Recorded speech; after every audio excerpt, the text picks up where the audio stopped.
Consistently strong anti-war message. We don't need another war. Understood, and you make that point quite a lot.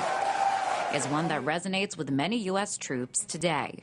I don't believe that we should be over in these other countries messing around. He wants to close the 900 overseas bases that we are funding at a very expensive and growingly more expensive rate there that is bankrupting this country. Well, hundreds of active duty troops, veterans, and their families are gathered here by the Washington Monument.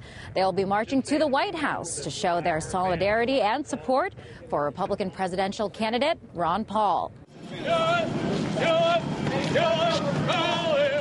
Often ignored. But it deserved more than one mention on all the stations. Somebody went and added these all up. Thank you, so what's going on here? You're in this media business. How did Libertarian Ron Paul become the 13th floor in a hotel?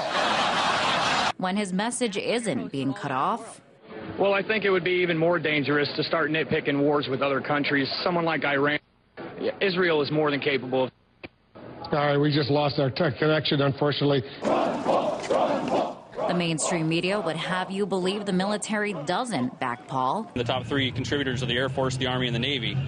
And, compare that to somebody like Mitt Romney, whose top donations are like Goldman Sachs. In fact, Paul gets far more campaign donations from members of the military than any other presidential candidate. Ron Paul seems to be the only person that's representing us instead of the defense contractors and bankers. The danger is really us overreacting, and we need a strong national defense, and we need to only go to war with a declaration of war and just carelessly flouting it and starting these wars so often. President!